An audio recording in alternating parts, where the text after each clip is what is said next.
kita belum bahas tentang Parpolma. Jadi kalau isu-isu selentingannya itu isu aja. Kita di Wismanya sendiri belum sampai bahas Parpolma. Jadi teman-teman sepaham kalau misalnya kita ditanya apa statement kita tentang Parpolma, kita ya percaya itu harus. Tadi ya rekomendasi saya sebelumnya dengan Gize. Buat sebenarnya teman-teman kalau mau ingat, saya mau tanya, Anies apa yang menyamakan Anies Baswedan, Amin Rais, Ganjar Pranowo, Jokowi? Apa itu? Lulusan UGM. UGM ini dari awal memperkenalkan sistem Parpolma. Dari awal mereka belajar bahwa politik itu ada caranya, ada regulasinya. Sehingga kemudian gak politik. Anak ini siapa sekarang? Sekali lagi siapa?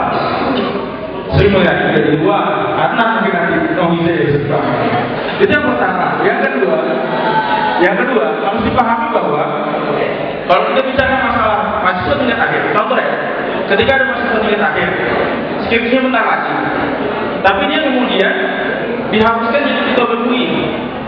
Apa yang membuat seorang mahasiswa di tingkat akhir dengan tawaran begitu luar biasa pasca kampus memilih untuk lulus untuk stay di kampus?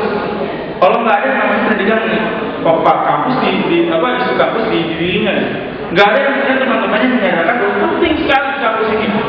Nggak ada orang-orang yang di partai politik bergerak sebagai mesin politik, nggak ada. Ya siapa yang bakal maju kalau kayak gitu? Jadi ini penting untuk benar-benar meyakinkan para calon pemimpin nanti di depan juga untuk bisa maju. Dan kami, kalau teman-teman tahu, itu ditanya terus kandidat golongan Anda dari mana, segala macam dari mana. Jadi sebenarnya secara tidak langsung melakukan aplikasi kita dari mana?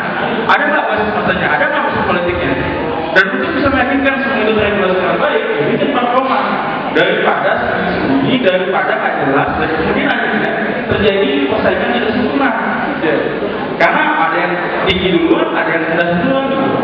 Jadi untuk menyamakan posisinya dan akan ada penjelasan dari anak politik. Ya, baik teman-teman semua, di sini saya mengimbau teman-teman semua untuk tidak alergi dengan kata-kata politik, untuk tidak alergi dengan kata-kata partai politik, untuk tidak alergi ketika partai politik itu ada di kampus. Saya mohon kepada teman-teman semuanya. Karena apa? Karena ketika kita berbicara tentang partai politik, itu kita bukan berbicara tentang perebutan kekuasaan, bukan semata itu. Di partai politik itu kita berbicara tentang adanya pendidikan politik, tentang bagaimana adanya kaderisasi politik. Ya itu adalah proses pembelajaran teman-teman semuanya.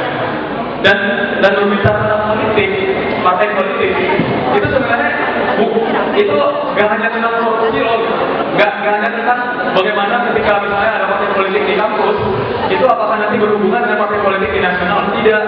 Kita di sini bisa membentuk partai politik sendiri yang bisa bebas dari intervensi apapun. Ya contohnya di UGM, saya buktikan bahwa partai politik itu lucu. Di UGM itu ada namanya partai Sayang Mama. Cara kampanye gini, misalnya pas masa kampanye ganti jalan di kampus, salaman, kamu sayang mama dan kamu sayang mama kan? Siapa bilang kan? Ya kecuali kalau kemarin panggilannya mami atau ibu, enggak saya sayang ibu. Yang jelas itu salah satu kampanyenya gitu, itu fun sama semuanya gitu. Itu adalah salah satu penelitian politik supaya nanti alur kaderisasi kita, bagaimana teman-teman yang menghuni pimpinan BEM, fakultas BEM itu jelas datangnya dari mana. Kalau sekarang kita nggak tahu dari mana datangnya. Gimana dia dikaderisasi? Bahwa kaderisasi itu bukan berada di lembaga pemerintah, kaderisasi itu bukan berada di kementerian, kaderisasi itu bukan berada di DPR, tapi kaderisasi itu berada di partai politik. Jadi aneh ketika DPR misalnya itu dari mana? Dia dikader jadi siapa di lembaga? Tidak.